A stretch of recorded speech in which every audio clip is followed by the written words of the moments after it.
জামালপুর জেলার মেলন্দ উপজেলার দুরমুট ইউনিয়নের ব্রহ্মপুত্র নদীর তীর ঘেরা ফকিরপাড়া ও বীর হাতিজা গ্রামের ৫ শতাধিক পরিবার দারকি বুনন শিল্পের উপর নির্ভরশীল হলেও দুর্দিনে জীবন কাটছে তাদের।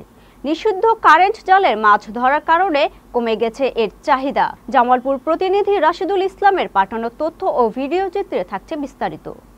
বিলীন হতে বসেছে গ্রামীণ ঐতিহ্যের প্রতিচ্ছবি দারকি।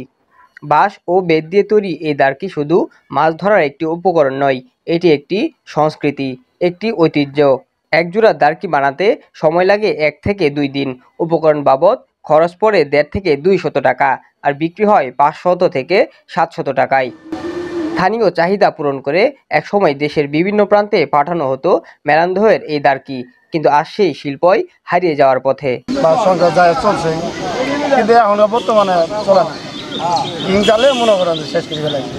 ব্যবসা করি এখন আর দিন যায় না, রাজা মনে সিঁড়ি তো দেখা গেছে গায়ে এখন ৩০-৪০ জন আসি, হ্যাঁ নাম করে বোধ হয় ডাহা যাওয়া লাগবে, সারও হয় নাই। দোকানে দোকানে রিং জাল, চাইনা জাল, ফান্দি এলে দিয়ে জাম করা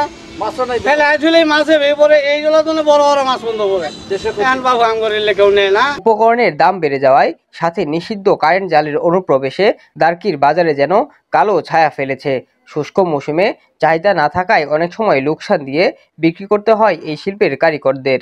কিনে আগে তো কিনছি আপনার ২,০০০-৩,০০০ টাকা করে, কিনা পরে তো এখানকা নদীর মধ্যে মাছ আছে, কিন্তু দেশের ক্ষতি এই ছোট ছোট পোনা রিং জালে ছোট ছোট পোনার মধ্যে মারা যাইতেছে গা, তার কি আর নেয় নাইলে ডিমালা মাছগুলো শেষ হলো।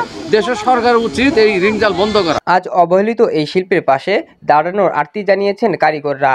তারা চান অবৈধ কারেন্ট জালের ব্যবহার বন্ধ হোক, সরকারি সহযোগিতা পাক তাদের প্রিয় শিল্প।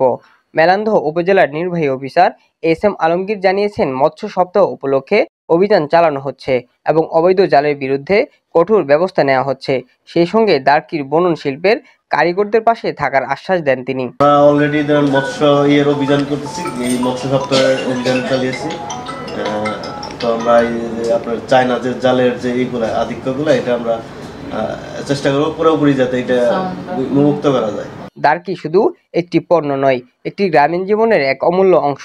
এই শিল্প টিকে থাকুক, কারিগরদের মুখে ফিরে আসুক হাসি, এটাই এখন সময়ের দাবি।